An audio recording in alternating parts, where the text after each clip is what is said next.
Hey, it's me, the Soy Pill. And if you like my videos and want to help me not be homeless, consider supporting me on Patreon. For as little as $1, you'll get these videos uncensored and early, you little ADHD low attention span brain-rotted babies. With everything going on right now, I thought it might be a good time to talk about something 5 years old, the George Floyd incident. Why? Because Ben Shapiro decided to bring it up 5 years later with his movement, Pardon Derek. Right now, you should go to pardonderek.com and sign our petition asking President Trump to grant justice to Officer Derek Chauvin. Now you may be thinking, wow, the Daily Wire folks wanting to pardon a murderer, one who brutally asphyxiated a man for almost 10 minutes, and it was caught on camera? That's horrible. But what you may be surprised to hear is that they're also completely wrong about the case, and may in fact be lying. Now, the right is obsessed with George Floyd. In the same way that certain resist liberals will bring up Trump at completely random times, conservatives love bringing up George Floyd, long after the fact, like a very bitter ex. And they're like, no, felons should be able to vote and do all these things. They're like, unless it's Donald Trump, but George Floyd was apparently an amazing person, so. Well, right-wing accounts constantly post George Floyd memes, mocking his death. They use AI to puppet around his corpse for laughs. They made a George Floyd crypto coin. I'm not gonna pearl clutch and say that you can't make fun of a tragedy, because I do it all the time. But the jokes themselves don't bother me so much as the fact that the impetus behind them seems to be a genuine disdain for the man who sparked the BLM surge in 2020. There was a moment that was caught on video that triggered what is now known as Floydapalooza. Charlie, you are the only person who has ever called it that. At least resist libs have the excuse that Donald Trump is permeating into every aspect of life. Sorry, Billy, I can't afford your new T-ball bat because of the aluminum tariffs. Now grab that AR-15 and go die for the Panama Canal. Back in 2020, it made sense that they and everyone else were talking about George Floyd. The actual murder had just happened, we had all the protests, BLM was everywhere, and they wanted to be the rational, level-headed opposition to the resounding message of racism is bad. And to be fair, riots happened, people died, and there was damage done to plenty of public property and private businesses, large and small. And most people, myself included, didn't love that aspect, though the right did run away with the mostly peaceful meme as if it wasn't literally true. Most of the protests were peaceful. Obviously, damage happened, but the way the right talks about it, 2020 was the year that entire cities were leveled by the protesters, and we just recently rebuilt from ground zero, like Hiroshima. They even use it as a counter to January 6th. We don't go and we don't storm.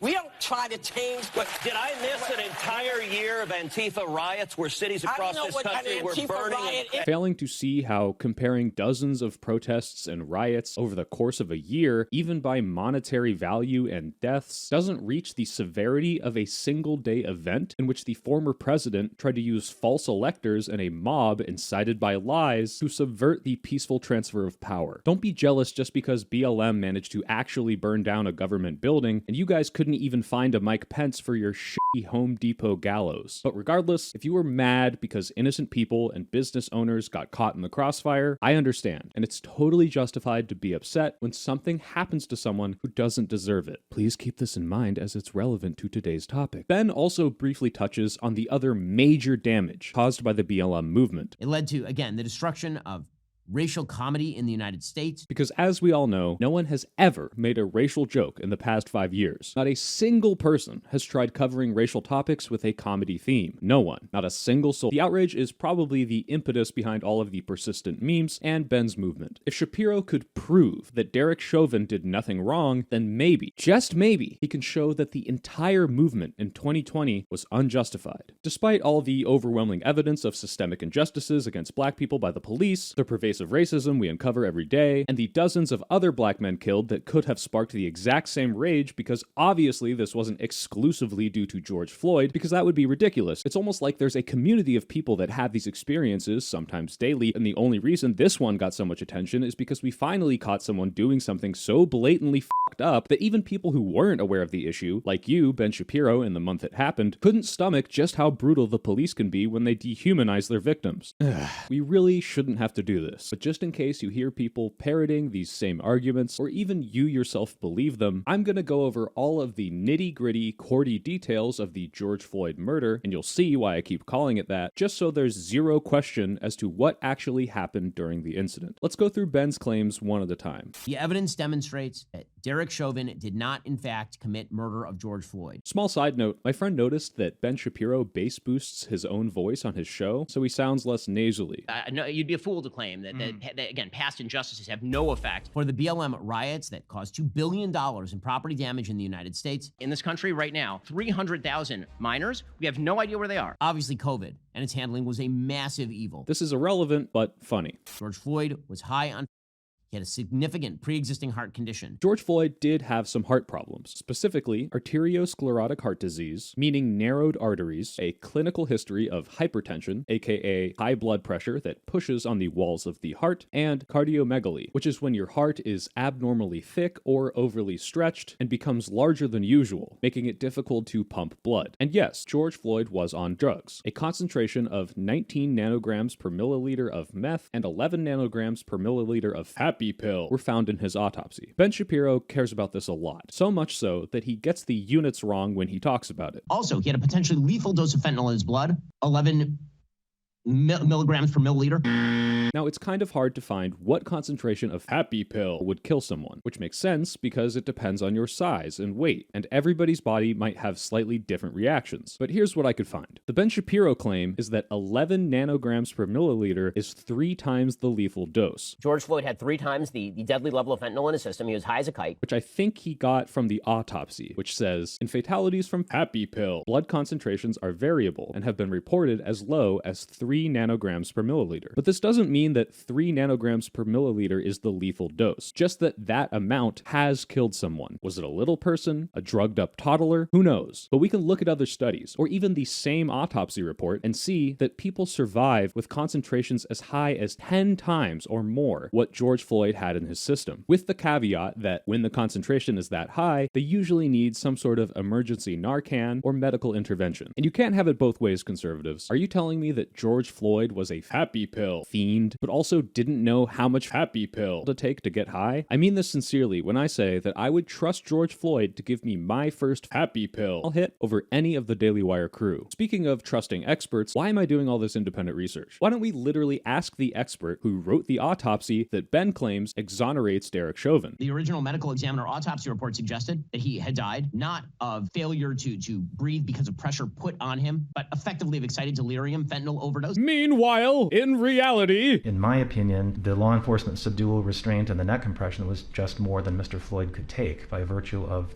those heart conditions. What today remains your opinion as to the cause of death for Mr. Floyd? It's cardiopulmonary arrest complicating law enforcement subdual restraint and neck compression. That was my top line then. It would stay my top line now. Mr. Floyd's use of Happy did not cause the subdual or neck restraint. His heart disease did not cause the subdual or the neck restraint. I would still classify it as a homicide. So yeah, even though his heart condition and the drugs probably exacerbated things, but for the neck compression, he would not have died, according to Andrew Baker. But just in case you want more proof, were or are you aware that Mr. Floyd had some pre-existing health conditions? Yes, I am. Do you have an opinion to a reasonable degree of medical certainty as to whether a person who had none of those pre-existing health conditions, a healthy person, would have died under the same circumstances as Mr. Floyd? Yes, a healthy person subjected to what Mr. Floyd was subjected to would have died. Mr. Floyd died from positional asphyxia, which is a fancy way of saying he died because he had no oxygen left in his body. From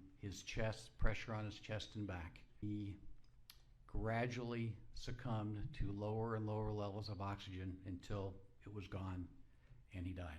I've never had a case like this that had such thorough documentation of the terminal events. Do you agree with Dr.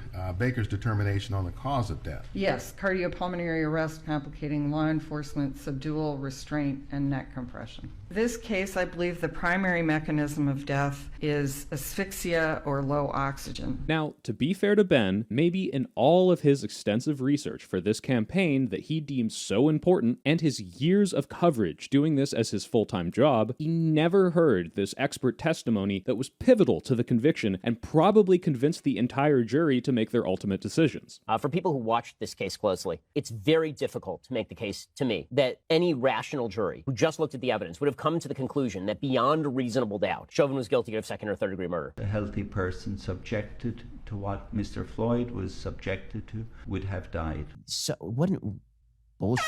Unbelievable.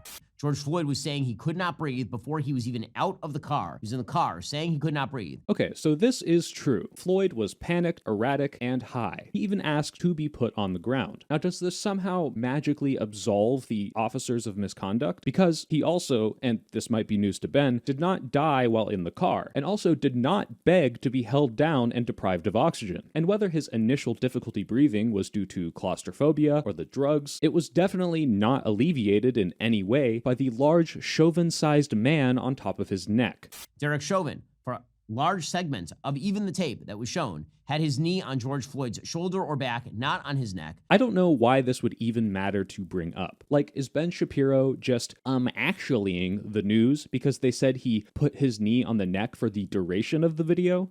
Actually, I didn't look directly at my sister's big milkers 40 times at dinner. It was only 32. 8 of the times I side-eyed them when she got up to get more mashed potatoes. Anyway, it doesn't matter how long he did it. It matters if doing it killed him. Dr. Tobin said, whether you're making a distinction of whether the knee is on the chest per se, or whether it's on the left arm and rammed in against the left chest. From the point of view of breathing, the effects are extremely similar. The movement happens around at different times, but obviously the key thing is everything up to the time that we see the hypoxia, the brain injury that's occurring. And where Officer Chauvin moved his knee after that really is not going to have a material impact on the case. You keep saying science, so show me science.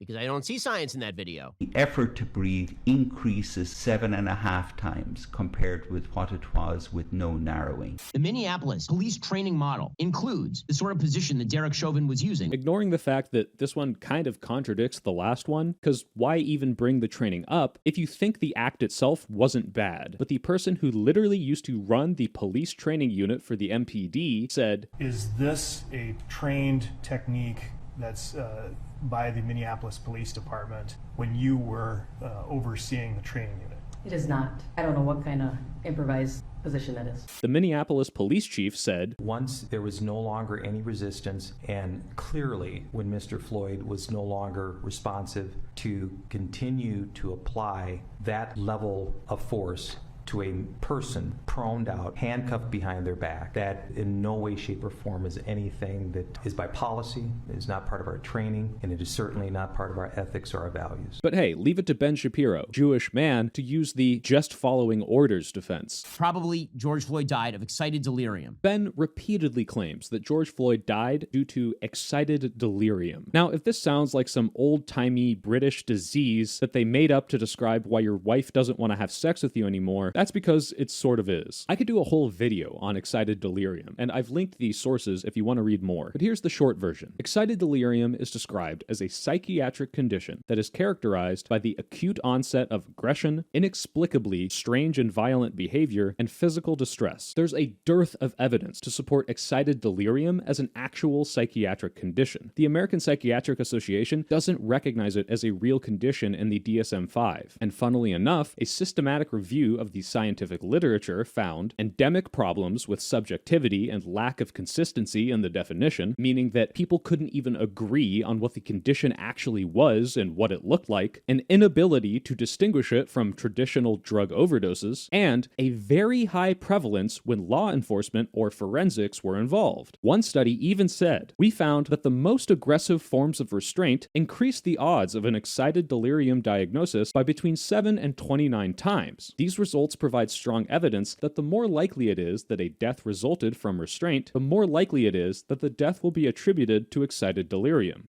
That's weird. It almost sounds like a magical fake condition that police officers use to absolve themselves from guilt when they kill someone with over-aggressive tactics. Maybe this will be proven wrong in the future, say when Ben Shapiro's doctor wife starts writing the DSM-5. But even if we ignore the history of excited delirium, medical testimony took this into account and rejected it. I also considered excited delirium. Certainly there was no report that the patient was ever very sweaty, which is often the case. There was no report that the patient had ever been extremely agitated. And so the absence of that information was telling, and that I didn't have any reason to believe that that was the case here. So is Ben Shapiro using this controversial and unsubstantiated condition that is disproportionately used on a majority of Black and Latino victims to describe their deaths in police custody and absolve the police of guilt because he's a racist? Or is it just because he's dumb and uninformed? I'll let you decide. But the answer is both. The autopsy of George Floyd showed that he had no damage to his trachea. He was saying he could not breathe from when he was in the car, suggesting either that it was untrue that he could actually breathe, because normally if you can talk, you can breathe. But the no damage to the trachea and the fact that George Floyd could talk is one of the easiest parts of this to dispel. Talking does not mean your body is getting the right amount of oxygen. It just means that your trachea hasn't collapsed from knee. A person can continue to speak until their airway narrows to 15%, meaning that you won't get the necessary oxygen while still being able to speak. Even when the hole through your windpipe is just this size, as I've shown here, where I've shrunk the size of the coins, you are still able to speak. So it tells you how dangerous it is to think, well, if he can speak, he's doing okay. If Ben is unsure about this, he could test it by starting his car in a closed garage and talking until he passed out. I assure you, Ben, that if you did this, not only would you die, but you will also have been talking until your final breaths, which I'm sure you'll do no matter how you go. Now, in the autopsy specifically, Ben and other conservatives like to focus on this one line: no life-threatening injuries identified. The implication being that, had Chauvin choked him out, there would be neck damage or something of the sort. Now, this checked out with me until I thought about it for 2 seconds, and remembered that you can smother someone with a pillow with very similar results. Dr. Smock testified, This myth, you have to have bruises to prove strangulation? No, you don't. You can be strangled to death and have no bruises. Noted conservative Steven Crowder attempted to prove that this wasn't the case with his stupid stunt, reenacting the event. He did the same thing with the Epstein hanging, and even waterboarded himself to show that it wasn't torture. Basically, all of these recreations were in cushy environments, surrounded by his friends who are all half-assing things. Compare this to Christopher Hitchens, another skeptic of waterboarding, who had a professional do it to him, and gave up in about 3 seconds because it's one of the most painful, uncomfortable things that you can experience. Now, I could demonstrate why Crowder's recreation is bullshit, say by placing a 1/2 Derek Chauvin amount of weight on my neck and showing how difficult it is to breathe, and that despite any lack of damage, this restricted breathing would eventually shorten my oxygen supply to the point of death. However, I consulted my YouTube elders, who informed me that this would both put my health at risk and recreate imagery that caused a lot of pain to the Black community. I'll let you figure out which one is which. But for those reasons, and the fact that you clearly don't have an image to maintain, or give a shit about Black people, I'm on black. I'm buy a plow, man. I'm gonna plant that corn. Go get a John Deere. Barack Obama, mother. I'm the president of plowing that ass. I recommend that you try again, Steven, maybe a little bit longer, and with someone who doesn't like you, just to see if it really works. there were no accusations, even at trial, that Derek Chauvin had committed a hate crime against George Floyd, or that he targeted George Floyd because of his race. So yeah, we can't read Derek Chauvin's mind. Maybe he's not a racist. We can, however, look at Chauvin's past reports, specifically one on September 4th, 2017, where Chauvin hit a 14-year-old Black boy in the head with a flashlight so hard that he required stitches, and then held him down with his knee for nearly 17 minutes, ignoring the boy's complaints that he could not breathe. In order to avoid prejudice, the judge prohibited the prosecutors from bringing this case up. Now, luckily, we don't even need to read his mind, because whether or not Chauvin did this because of Floyd's race is less relevant to the reason that protests ever happened. The problem is the police and their disproportionate and unchecked use of force against minority populations. If we could magically know that every police officer who did stuff like this actually loved Black people, it wouldn't change the fact that there is a problem. George Floyd was an example of this problem, and it needs to stop. I did want to briefly talk about this idea that the left lionizes George Floyd like he's some sort of hero. Floyd did have a history of misconduct, including illegal drugs, armed robbery, and in the main incident, paying with a counterfeit $20 bill. He also allegedly did adult content, which may explain why so many right-wingers are upset, because they might have watched said adult content and then saw the line in the autopsy that says the external genitalia are those of a normal adult male, making them realize that anything smaller was less than normal. But this isn't behavior that anyone was endorsing or promoting by making statues or murals. The point is that George Floyd didn't deserve to die for any of his actions, but he was brutally murdered, and regardless of his past, this injustice is nothing new to many communities who deal with this police bullshit every day. Even Ben admits as much in this clip, even though he was trying to demonstrate that sometimes police arrests just look bad. I'm not denying that the tape doesn't, quote unquote, look good. I mean, honestly, like, do a ride along with a cop for one night and you will see a bunch of things that would not look good on tape. These murals and statues aren't made to say that he's some shining example of human behavior that we all need to strive toward. They're memorials to a man who represents the unjust treatment that many people of all races and genders have faced in this country. And please spare me the don't make statues of people who aren't heroes, because conservatives lost their shit when they took down statues of Confederate generals who killed Americans to preserve slavery. Despite the fact that there was massive pressure on the jury, that the jurors were being openly threatened and admitted as much, Derek Chauvin was convicted. So in my opinion, this is Ben's strongest argument, and it's still a bad one. Now, there was pressure on them, no doubt. There were protests and riots, and there were so many threats against people involved that the jury had to remain completely anonymous. But for Ben's theory to hold true, all of the medical examiners, including the one who wrote the report Ben uses to claim Floyd didn't die from officers asphyxiating him, are lying about the cause of death. Every single police officer is lying about the training, and then jury members must have known that these medical experts and the police officers were lying, but were too scared to say so. So they unanimously voted to convict. Then every judge and oversight on the trial ignored this pressure, and not a single person voiced their true opinion, because they thought doing so would result in their death, instead of a pundit position in the right-wing media circuit forever, considering the bar for credentials right now has been reduced from committing high treason against the country to tying for 5th place with a trans woman in collegiate swimming. It's only about 10% as absurd as thinking the exact same level of cover-up and scheming occurred to steal the entire 2020 election. Okay, so why is Ben bringing this up at all? I originally wrote a more mellow explanation here, but the more I watched expert after expert confirm that Chauvin got the punishment he deserved, and that almost everything Ben says in Derek's defense is just him lying, the more mad I got. Ben Shapiro isn't going to show you the testimony that I showed you, because he has to lie about it. Ben Shapiro, despite what you've heard, isn't stupid. He is a Harvard law graduate. I know that he has the capacity to watch the same trial that I did, read the same documents I did, and come to the same conclusion by virtue of listening to the people that he is misquoting. But Ben still wants to pardon a murderer under justification of a spurious condition that has a reputation and history of racism, and chose to actively mislead his audience to promote his agenda. What if everything you were told about the trial of Derek Chauvin was a lie? So Trump has the power to pardon Chauvin for his federal charges, but he also has state charges, which can't be pardoned. So unless they're planning on ignoring these, which isn't out of the realm of possibility given recent events, Trump may not actually be able to free this guy. But do these millionaire pundits actually give a shit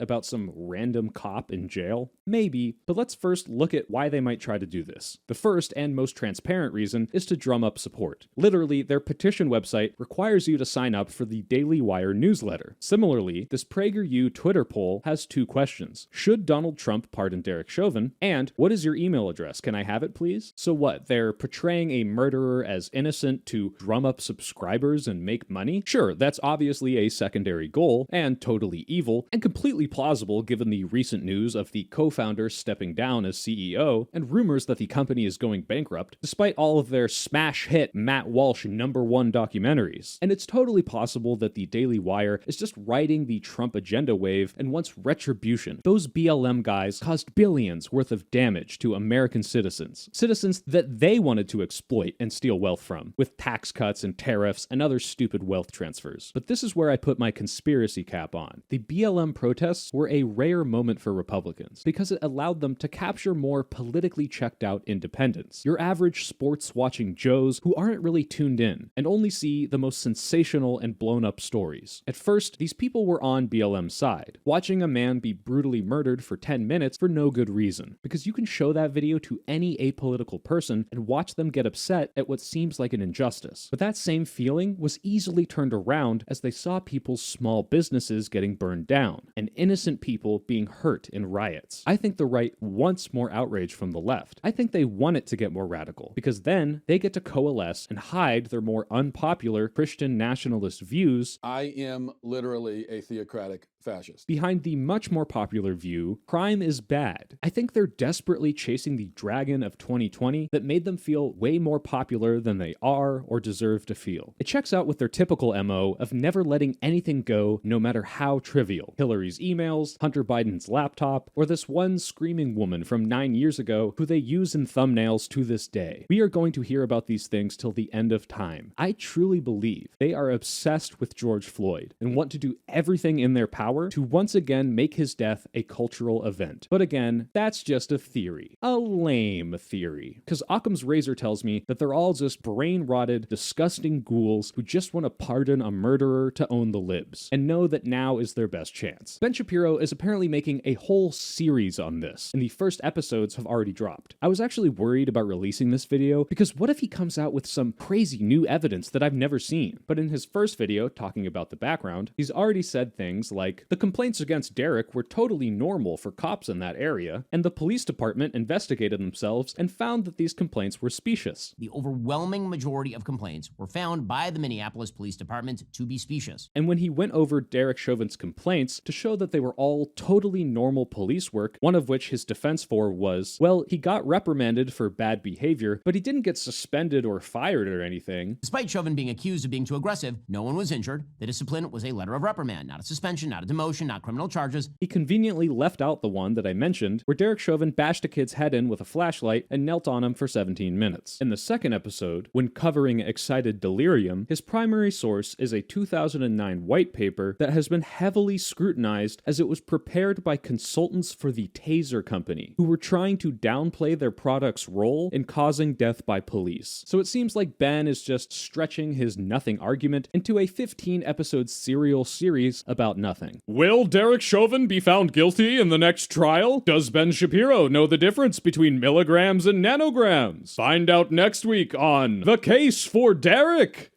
Some people make it to the top and kick the ladder down, but I want to put up as many ladders as possible in my segment, Oops, All Ladders. Today's feature is Potts David G. He made a really good video on the MAGA cult and how America failed to deal with it. This video channeled emotion and allowed me to experience pain vicariously through him, instead of taking it out on my wife. Please go check out his channel and give him some love and ones. If you want to be featured, email me at thesoypill@gmail.com with the subject line, ladders, and your channel name. As always, thank you to my patrons, and especially my top tier patrons, Andy Chandler, Anita Bonghit, BoTheBanana.net, Church, Died Famous Inc., G3 Broski, Moth, Nipple Fisting, Omega Omelet, Stephen Galler, and Shri Kumar. And don't forget to type 1 to end the deep state.